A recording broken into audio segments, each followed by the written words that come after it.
Thank you, everyone, for coming to this afternoon panel. My name is Kim Grinfitter. I'm a professor at the School of Communication, and I'll be moderating this panel. As we look around this room, I'm certain each of you has relied heavily on computing power and technological advances to propel your research forward. So I would like everybody to introduce themselves and explain how you're leveraging computing capabilities and interdisciplinary collaboration on the specific field of research. And one last thing, this panel is about interdisciplinary collaboration and computing. I should have started with that.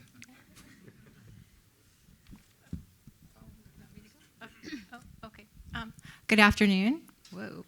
My name is Rebecca Shear. I'm a psychologist in the Department of Psychology here at College of Arts and Sciences. I'm a professor in the developmental program, and it feels great to be in a room with data nerds. Like, am I officially part of the data nerd club now? I don't know. But I'm happy to be here and look forward to talking to you a little bit about some of the interdisciplinary work we have going on. So good afternoon. This is afternoon, not morning, right? So I am Soyeon An, and I am in the School of Education and Human Development. And people think that education has anything about data. Yes, apparently we have something called the Research Measurement Evaluation Program. I am the professor in this Research Measurement Evaluation Program. I am doing statistic work and computing work, and then I also do quite a bit interdisciplinary research with people in public health and music and psychology, of course, sociology. So I'm happy to talk about what my experiences has been working with other people across the different disciplines. And I don't know, I'm a data nerd, but it's good to be with everybody who identify as data nerd. So nice to meet you guys, and hopefully this is a good session. Good afternoon, everyone, now that I've figured out how the microphone works. So I'm Fabrice Mans, I'm the chair of biomedical engineering, and I have an appointment at the Bascom Palmer Eye Institute in Department of Ophthalmology. I'm interim associate dean for research also for engineering. So my research deals with developing imaging technology for imaging and measuring the eye. So we have quite a broad range of application of computing and AI, from developing hardware, how do we then do simulations, so more like the computational simulation part of understanding how the images are formed. But also then one thing we learn as engineers is when you start dealing with living systems, you generate large data sets, and everybody is different, and there's so many different variables. So how do we really extract information that's really valuable and that can help us make decisions and really understand, for instance, how, in my case, the eye changes with age, what are the factors that lead to development of diseases. So that's really where we use AI data and computing. Good afternoon, everyone. I'm Ramin Muqaddas. I'm an associate professor, Department of Industrial and Systems Engineering. So my main research is on data analytics and machine learning, used to be called statistics, and also data-driven decision making.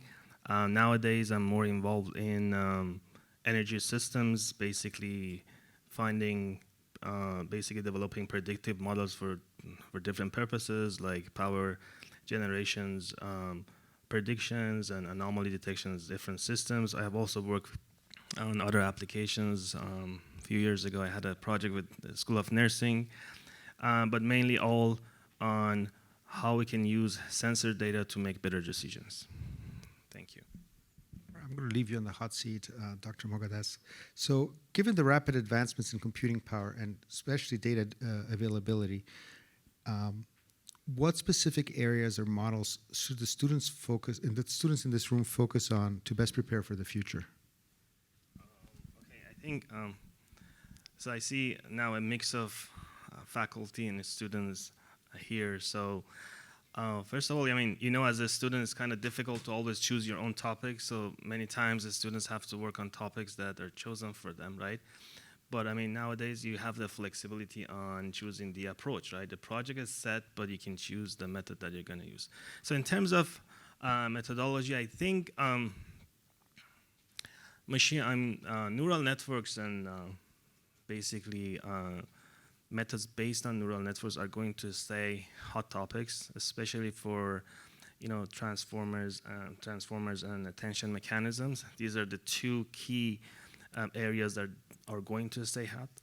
And I think reinforcement learning is going to push AI forward to better decision making. There are other topics like federated learning and active learning, edge computing that are all becoming very, very hot. Graph neural networks are also becoming very, very, very hot. But the key point here is that yes, we already have these models available to use, right? But the key point here, I believe, is still there are few challenges associated with these models that the students can focus on. So one of them is still scalability and computational speed of these models, right?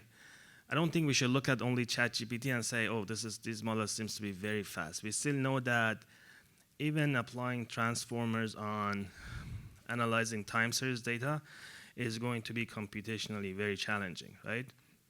So how can we basically build models that are less, that are computationally more efficient, right? Now that could be from, working on hardware and also on the model itself, right? So like ChatGPT, I think the last version has 170 billion, if I'm not mistaken, parameters, right?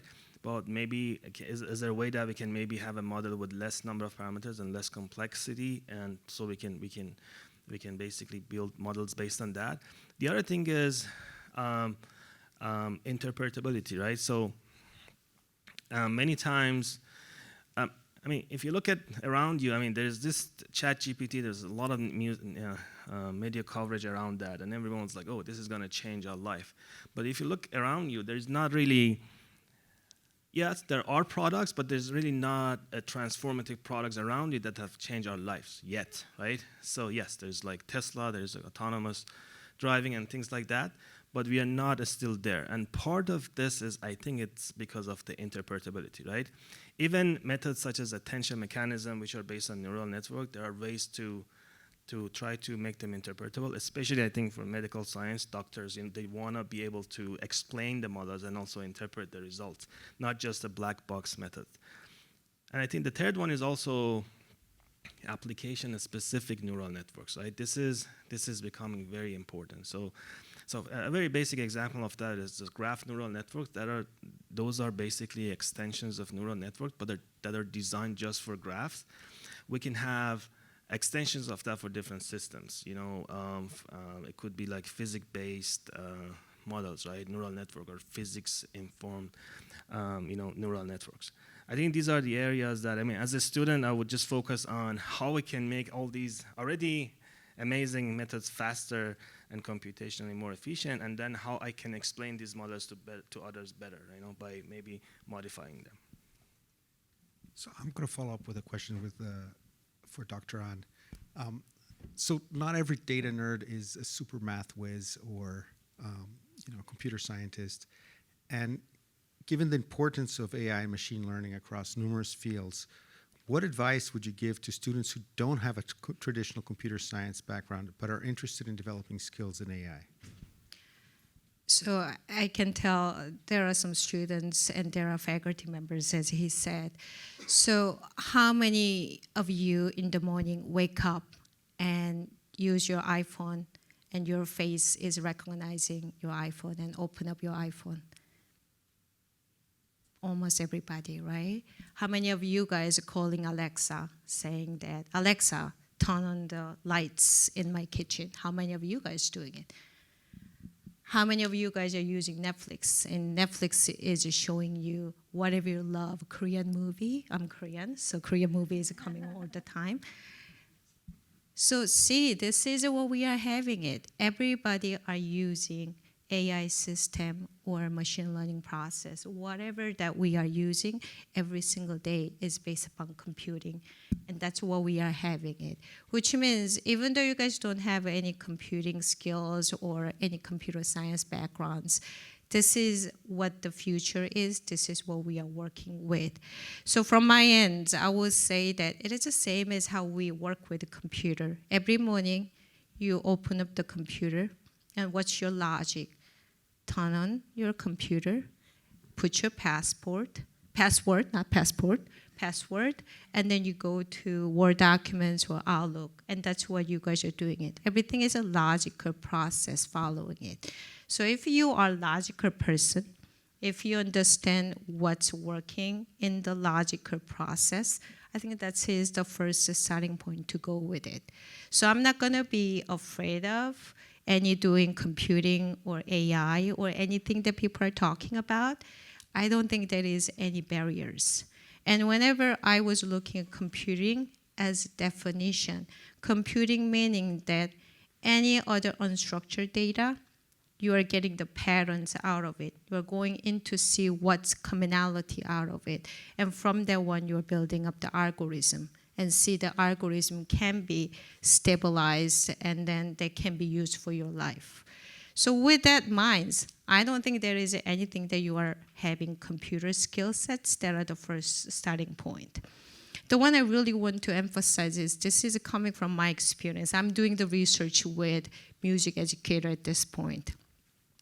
So I was the one who looking at the video of an infant who is like 24 months or 36 months, and then looking at their face and see where the infants are coming from in terms of the states of minds.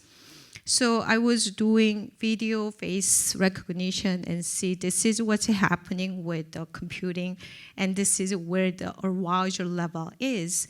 But then I came up with one video spots and saying that the infant was doing this. And I was like, oh my God, the infant is hating what mama is doing it because mama is singing it. But then my educator, music educator, said when I got together with this information saying that, oh, do you think the infant is so not liking what mama is singing? And the educator says, no, I don't think so. It's too much stimulus coming into baby. That's what baby is just saying, give me a break. That's what the person is saying, the infant is saying. So the one I want to say is at the end, it's of course computing, interpretation coming from experience and the knowledge from the contents backgrounds will give interpretations. Otherwise, it is just numbers saying that, oh, arousal level is just so high, and feeling that, oh, maybe the infant is just so afraid of it, infant is so fearful of it. But if you don't have expertise coming from psychology or coming from sociology or other backgrounds that you're having it, the interpretation might not be correct for that situations. So for me, computing is one, skill set of logic is another one. Of course, you need to know Python and all kinds of other algorithms, but then seeing what's happening and giving the live into the data and number, that's the most important one to go for interpretations. So those are the one I want to really emphasize it. It's not only about computing, and don't be afraid of it, and use your experiences and your backgrounds into giving the lives. Excellent. And we know that these technologies are really going to impact society. And I have a question for you now. Given your extensive experience working with young children and family in impoverished urban areas, what role do you think, do you see for big data analytics in supporting developmental needs of our underserved population? So that's a great question. So just for some context, so the research that I do in the psychology department traditionally is focused at the individual level, right? So we go out and we do therapy with children, we teach children, we do interventions with families and teachers. And so we all are sort of like a like-minded group thinking, okay, it's at the interventions at the level of this individual.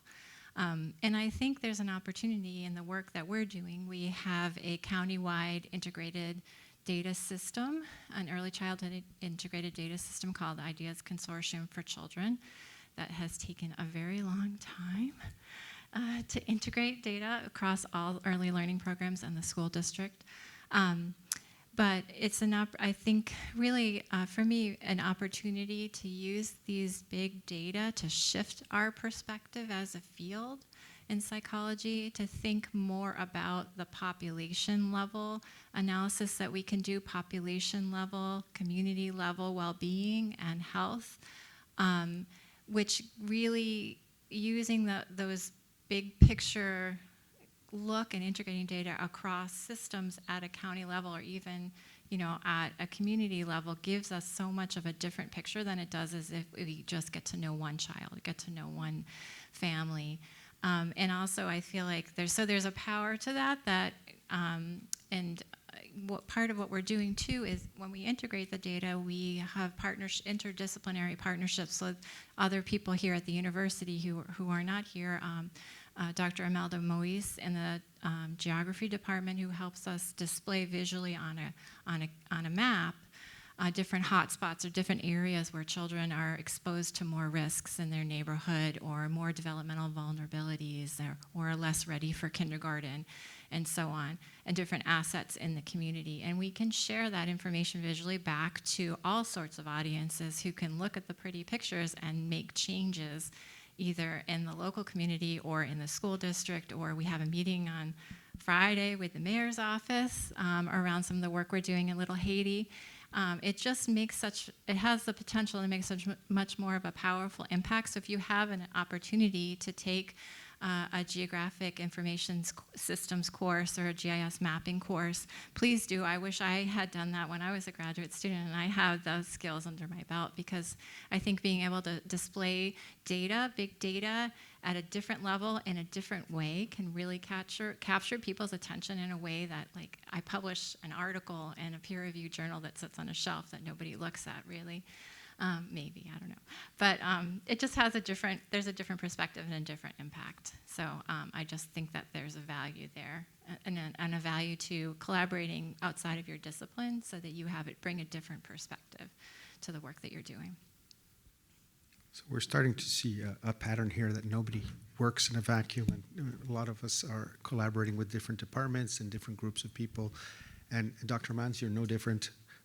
Given your work in biomedical engineering, where do you see opportunities for leveraging AI and machine learning to advance healthcare?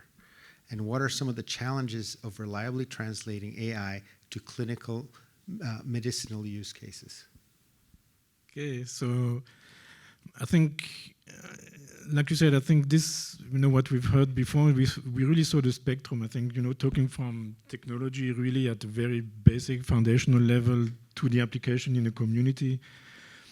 I think it's really about bridging that gap. So if you look at, for instance, in health, it's all about the data, correct?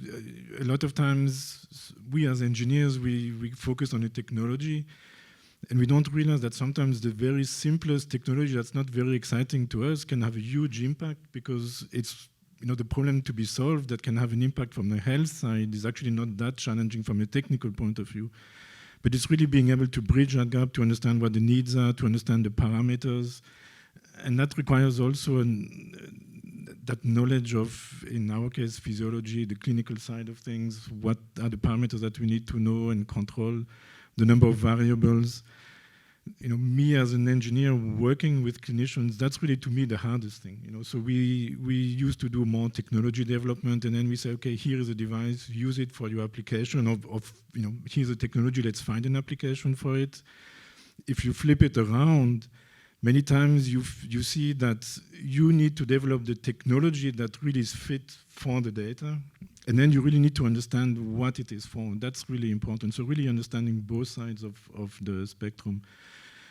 And I think in health sciences, it's really about that data. How can you use then algorithms to extract the important data, figure out what the noise is, what's not important, what's really important, and how can you then use that to make a decision? That's really, I think, what's going to make the impact in health. And that's where I think AI already has an impact in health. Excellent. So academia is a fairly siloed place. Our students come in and they are studying, they're in a major, sometimes a double major. Graduate students are specializing and going really deep into their field of expertise. And all of a sudden here we're talking about, wait a second, you have to be interdisciplinary too. Not only do you have to know the depth, but you have to be able to collaborate with other people as well. So what advice would you give students in the audience and faculty about developing the skills they need to thrive in interdisciplinary environments? What are some of the lessons you've learned? So I will start because this is what I always say, methodologist is always attracted to many other disciplines and many other content experts out there because they think that if we get the data without any context and we can just run the model and the model will give us finer conclusions right away. But that's why I am very much attracted to many people, and I have been working a lot with many different disciplines across it.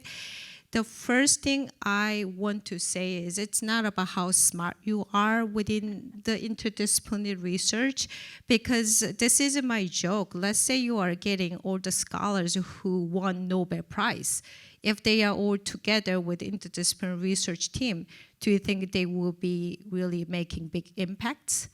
I think I have a big doubt about that one, because the things that I learned from my interdisciplinary research is more about open mind and just keeping the experts into the live so that I can listen to it. I can contextualize the data by talking with other people, not just me saying that this is what I see is right or not. So I was thinking about chemistry is the first one I can see it.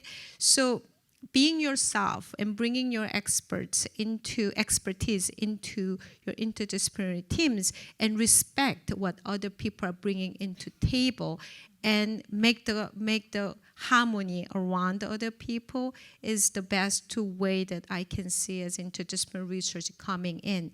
The other one, I also did some research based upon survey data set that we had at the university. The second one I found from my research was having deliverables that are agreed upon all of interdisciplinary team members and making sure that the deliverables are met across that time of the period of the interdisciplinary research I'm having it. I think that was another one, giving really good advice for making interdisciplinary team to be very good. The last one I found, the one that is related to number one, is having more happy hours with interdisciplinary team members, which means getting to know that person personally, where the person is coming from, what they are interested in, making personal connections. I think that was making big differences in my interdisciplinary teams. Whenever I am getting to know Tom more than anybody else, I can really have a connection with the Tom to make the interdisciplinary research moving forward. So happy hour is a good one to have for interdisciplinary research, adding a little spice in it. Yeah, I think also, from immersion. I think, biomedical engineering by definition is an interdisciplinary field. So what we always try to do is to tell the students, go to an operating room, see how a surgeon actually does a surgery. What is the setting in a surgery room, rather than just seeing pictures which always are photoshopped and look very clean, and you go into an operating room and you realize it's like a battlefield. So really understanding the context and what other people are doing and how they work, and so I think that immersion and maybe spending a day or a few days following somebody doing some shadowing and seeing how they work to really understand their point of view. And I think we used to have a chair who used to tell us, showing up is 99% of the work done, and I never understood what he meant, but I think I understood now. I think that's really important. That's the advice I would give to students, is just go and attend seminars, even if it's outside of your area. You don't understand 99%, you understand the general context, and like an event like this, just go, show up, look at the posters, and it really opens your mind about how deep some of the applications are, where you may be familiar with just a general topic and you realize, wow, this goes way deeper than I ever thought about.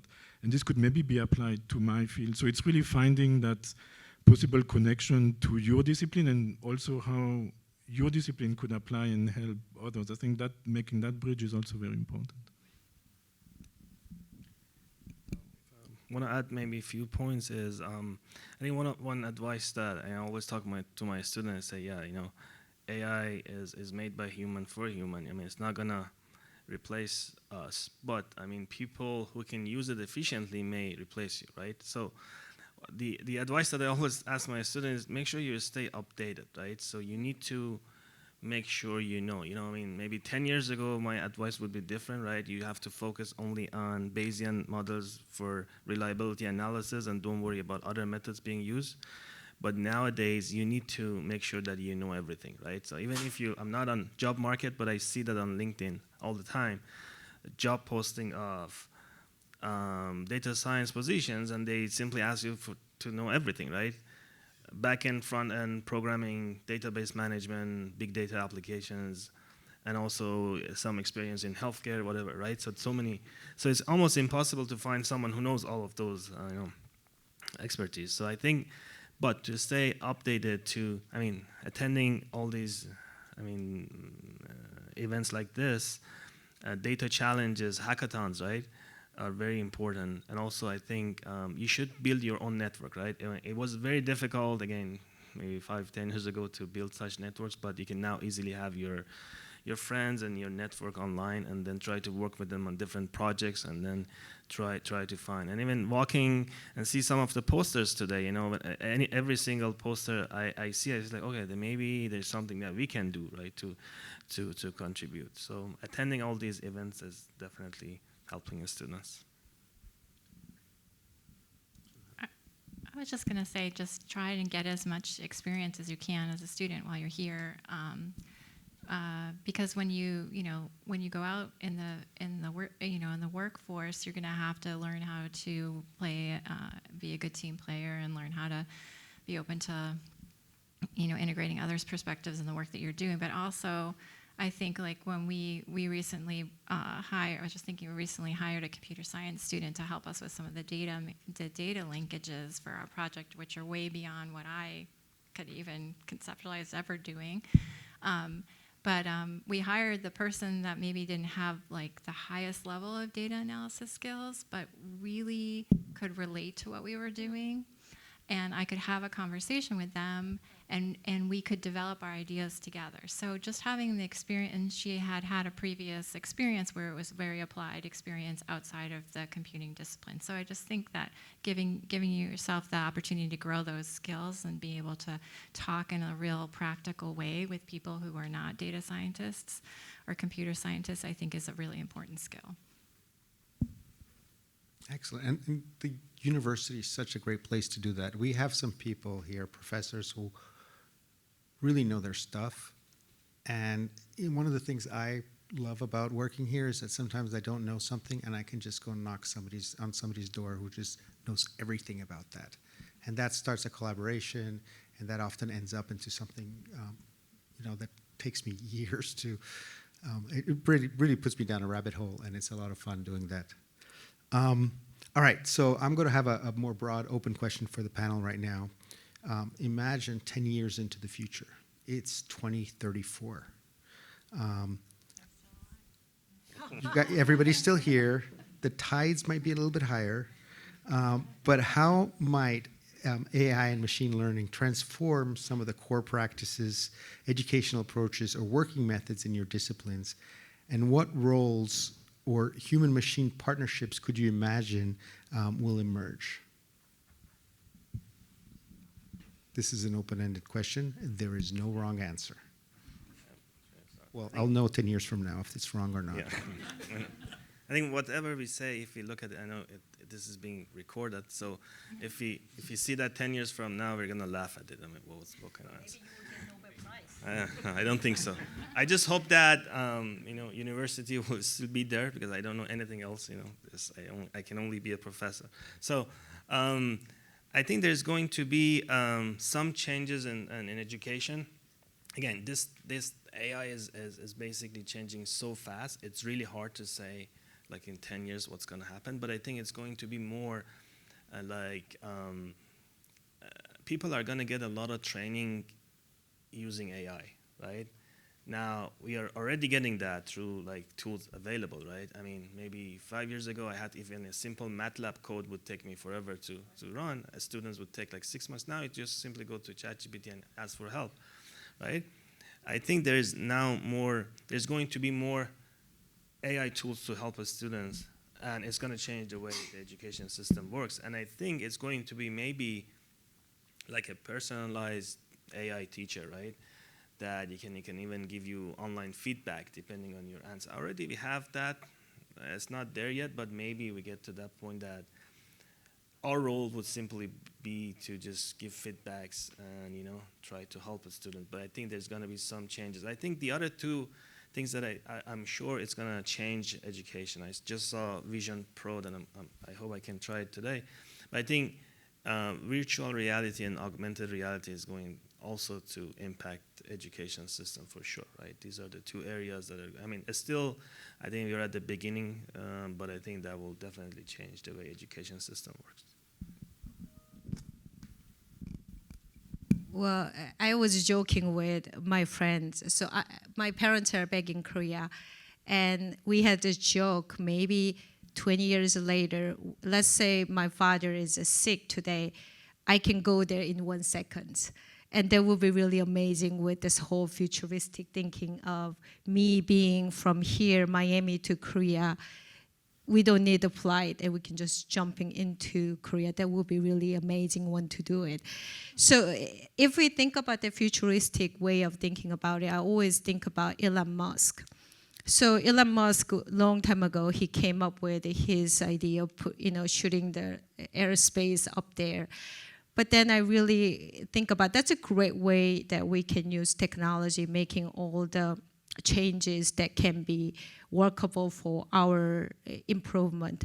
However, I can see that our responsibilities are more important to make humanity into it, so that we don't even make the impacts to be or change to be not harmful for something that we are creating in the future.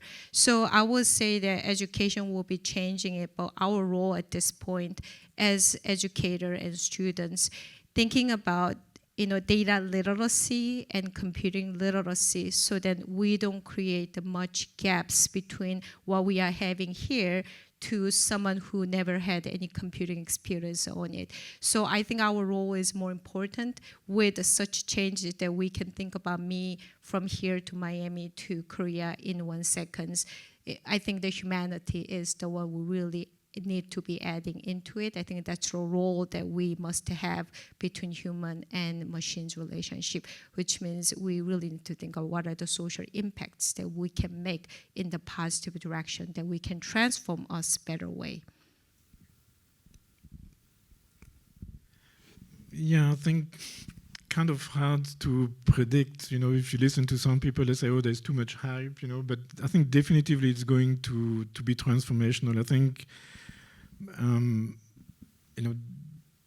definitively in education, but I think it's almost like, I'll make the parallel a little bit to when computers became available, correct? Suddenly we can, instead of having to fax something and it takes forever to get the response, to do data analysis, to do a lot of paperwork, now everything gets faster, correct? Everything becomes more efficient. And I think what AI will really allow us to do is get to the next level of efficiency, because now we will have templates for everything. We will have essentially the initial answer, and hopefully it will help us think more about the higher level critical thinking, and maybe we'll become better at analyzing and processing information rather than generating information. So I think that's where maybe AI more on a day-to-day basis will have an impact in 10 years. Yeah, I don't have much more to add, because I guess I'm not as in the weeds with AI. I guess I think about more like the societal impacts in terms of what you're just all saying. And right now children, this is totally off the topic, but children don't really, sometimes many of them don't even can't even tell the difference between an AI, something that's AI generated and not. So in the future, I guess there'll be more positions open for therapists and psychologists. I don't know, who have to deal with the societal impact of this, but Maybe AI will do counseling. yeah, actually, I think that is a thing now. But I just wanted to say a little bit about the ethics of using big data. I was just thinking, not necessarily predicting into the future, but it's just something that I think about and worry about all the time. Just there's that ethical adage in research, do no harm. So just thinking about all the work that you all are doing or learning how to do, and ultimately, even if it's whatever piece of data you're using, for us, it's data about children. So we have to remember you go back to that one data point. It is a child and the child's life trajectory. That's really important for us to remember. So just something to reflect on, what's our ethical charge as users of the data, and are we just, there are already biases in the data that we're using. Is the generation of big data and analysis just sort of reifying all of the biases that were already present, and how do we identify those and rectify those? So I just want to add something. I can't wait to have an AI TA who never complains. AI therapist. Tell me. You should develop it. So I think, Rachel, you have a really good point about this longevity of things and the ethical part of it. If we think about it in the students that are going to come in here and are going to be freshmen at our university in 10 years, they're 8 years old now. And if we look at that and we look at the freshmen today, they were 8 years old in 2014. And that's when really social media started to pick up. And as that generation starts and comes in and hits college, they're raising the flags and saying, hey, social media is not all good. And we're starting to get that into our conversation. And I do hope that same thing happens with AI, that this generation that's getting raised with tools like ChatGPT and chatbots and virtual assistants and VR and everything, they will be able to see it in ways that we who haven't been raised that way can see it, and start be able to and raise the red flags and bring up ethical discussions about it. All right, so I have one last question, and this is for the administrators here in the audience. What advice for university administrators do you have for preparing the University of Miami for the next 5-10 years to ensure that we can effectively leverage AI capabilities while proactively addressing the societal impacts that we have? So I'm not high up, so I can just say whatever I like it, so I'm going to say it.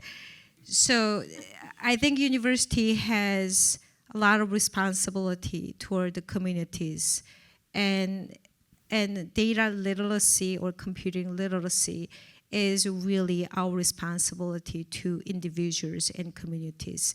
And I understand we are an institution, we are training our students and future students. But if we think about more from social responsibilities perspective as institutions, I really want institution to put more thought on what are the social responsibility that we can have in these communities, not just locally, globally as well, because someone in other country, they might not have any computing powers, or they never looked at AI, they never had any experiences. That will create a lot of gaps between those with rich data versus poor data. So I really want to see our university to be front runner of community social responsibilities, not just focusing only on individuals that we are having within our school, and forward thinking, as Kim said, 8 years old coming into our university later on, they are already socially responsible to make the society better in the positions in the future. So in my view, resources are needed, but still our values and our positionality in the community globally and locally is the first things we really need to think from our ends. So money is good, but then vision and missions and foundations are a good one to start from. Yeah, I think, like you mentioned, I think data literacy, so if we bring it back more to the university, I think maybe at some point we need to rethink the general education requirements, for instance, because people will need to have that computer, that data literacy, you have to be able to analyze and interpret the data. That data will be generated now, so how do you understand the data? So I think maybe we should forget calculus and focus on data science, instead. But I think that's going to be really a core component of any discipline. I think that really has to be, integrated at the foundational level in the general requirements.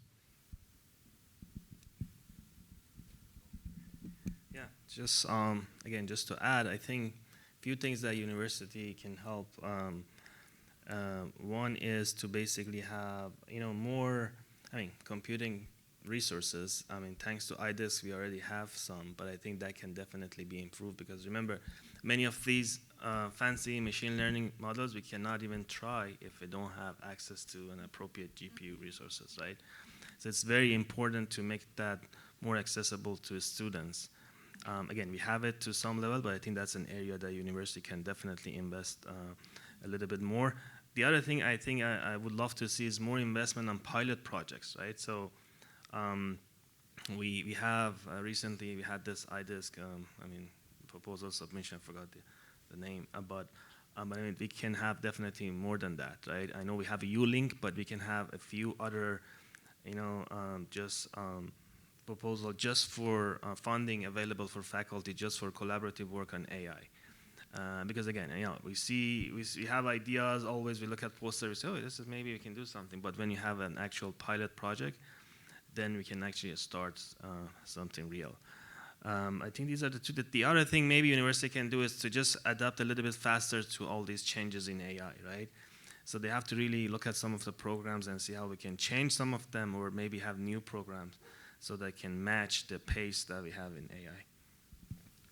So maybe pilot projects for next computing day?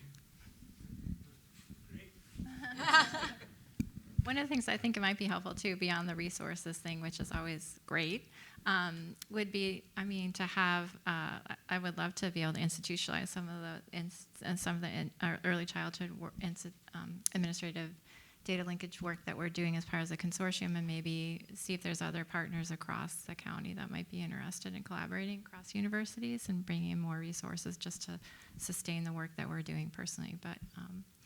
Or to create a model for doing that. That would be really cool. Excellent. So I'm now going to open up for questions from the audience.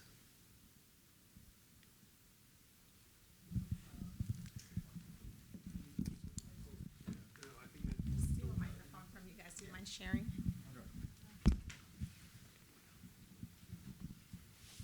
Thank you so much. So the question is this. So as students, we do research, which we publish as papers and theses.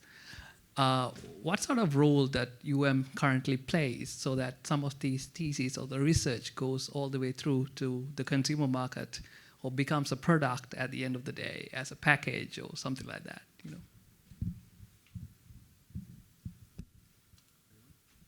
I think they are published already. I think once you finish your dissertation, it's uploaded in the electronic dissertation repository, and it's accessible to everyone around the world, actually, who can access it through the library.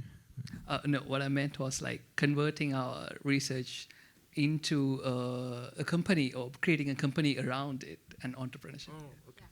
Sorry, I misunderstood your question. I think that's up to you. You should be the CEO of your own research, or whatever company comes out of that. And there's several resources on campus to help you that. And I see Nick here raising his hand. Just a little bit to add to that. So the university has got the Office of Technology Transfer and the Office of Innovation, which is actually helping faculty and students to actually go to the translation. So there is also a number of different efforts, if you see all around, that there are some efforts for the translation. However, this has always been a challenge for every university, not only our university. So there is, how can I say, so we have the Launchpad. You are familiar with the Launchpad as well. So we have some people here from the Office of Technology Transfer here that they can help you. So they are trying to, so there is a ways that you can protect your inventions by a patent or by a trademark, and the university will help you. They will also help you to bring together perhaps some investors that they may be interested, but up to a point. Right, so at that point, I have to say that, well, every university is trying to do that because everybody sees that this is also something that it is, how can I say, helping, the community actually having more impact, right? So because in many cases at the university, our final product is a paper, right? That necessarily has that much impact, so to speak, unless somebody takes this paper and creates something that somebody is willing to test, to try, to do whatever. So, but I think that these are some of the resources that the university has, and as I have to say that, well, and speaking from our colleagues over there, they always want more, resources to be able to get that. But frankly, one of the major issues is that actually not everybody knows what you are doing. So I'm sure you don't even know that this office or is existing. So they're not even familiar with what you are doing. So hopefully events like this, we need to do more so we can all actually try to understand what we are all doing. Sorry, I'm not on the panel. Stopping by the Launchpad is also a really good first start because they're a link to all of these things for students. So make sure your advisor get a good share. I like that.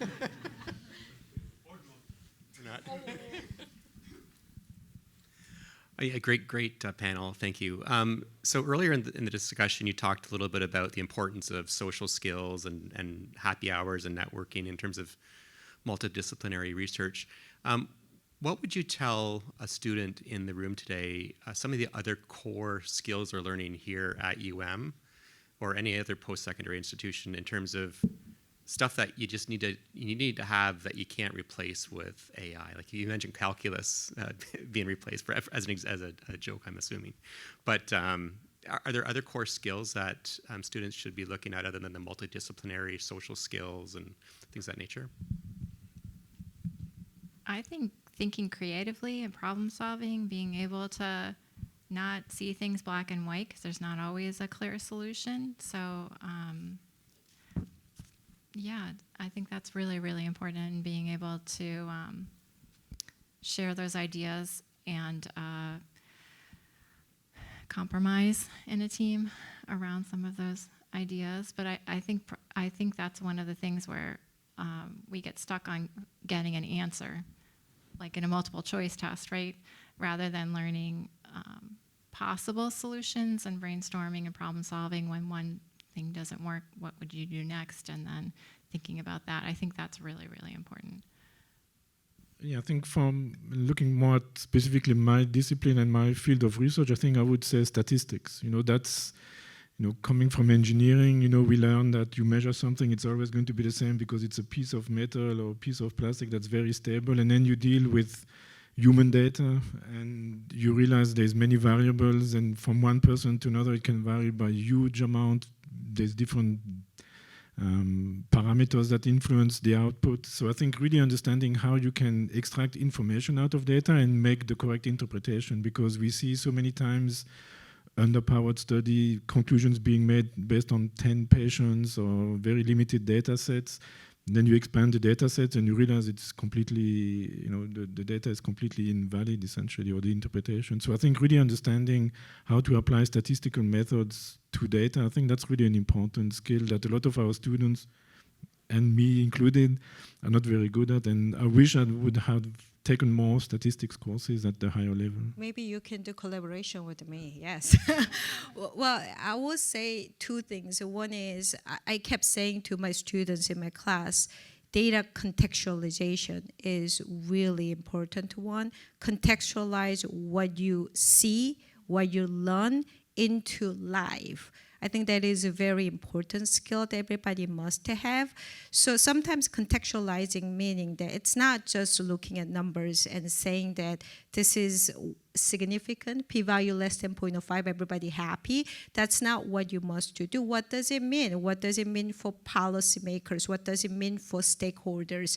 And then understand the contextualizing it in the disciplines, in the practices, but then communicate that one better. I'm also very much working hard to do like a 3-minute power speech that whatever I learned from my statistic to whoever out there, I kept saying to everybody, one of my, I guess, favorite questions in my stats is, explain this concept to your mom. If you can explain the concept to your mom, you know whatever you're doing it, which means communication at the level that we are communicating it. I think that's what's important one. Otherwise, it is just algorithms. And I think that is really good skill sets that they must have it. The next one is ethical training. And many people are now responsible, many people are not ethical. That will create a lot of harms in this whole society. So for me, ethic is the one that we really emphasize in the social skills at the same time with the communications.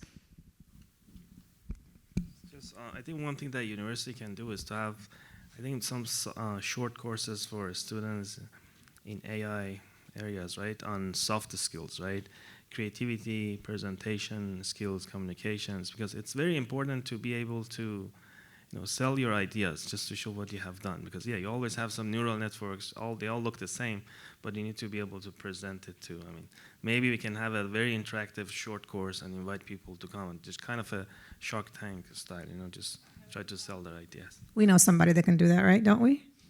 Alberto Cairo. But then social scientists doesn't like the soft skills terminology. So, but then it is, we say soft skill. Oh. But then what we say here is more about how the technology, how the numbers or whatever we see into life will be what we really need to work on. And the other one I kept saying to everybody is empathy is really needed to even go for interdisciplinary skills, interdisciplinary research, and understanding where the person is coming from with empathy is really needed whenever we are working with the others. But I'm not just saying the soft skill is bad, but social scientists, we do not like to hear soft skills. So The term. Yeah, it's a term. It's not about that one. Right, they're key skills or critical skills. Yeah. They're not soft skills. Yeah. So 2 psychologists are saying it. We do think that, not that we don't think they're important. We do think they're important. It is. You're just saying they're not to use. They're not soft. Yeah. Yes. One last question.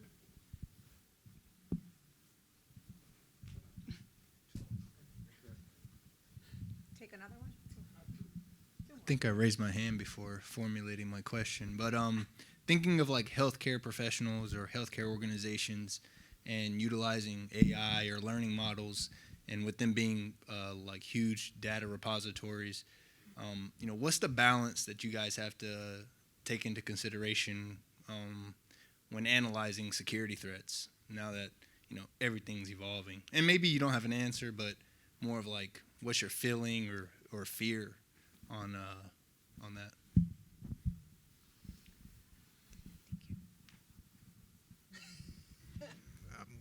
I'm not sure exactly what you mean by security threat. Do you mean people accessing the data for? Okay, yeah.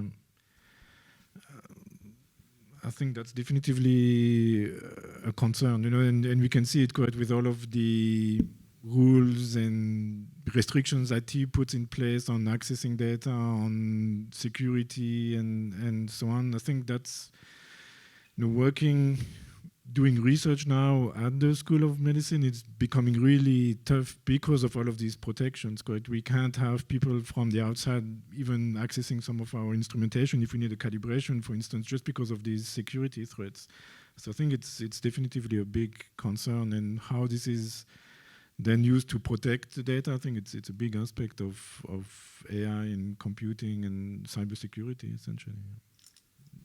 Just to give you an idea of how long it took us to get our data sharing agreements signed from all the early learning partners to share with the university.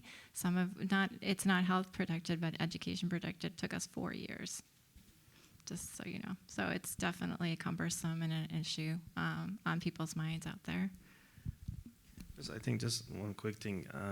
In terms of models, right, federated learning is probably one option to deal with that, because if I want to give you an overview, you don't need to share your data with the data center, right? So there's one model being run, but they don't need to share, between each unit and the actual data. This is just one area that we can help.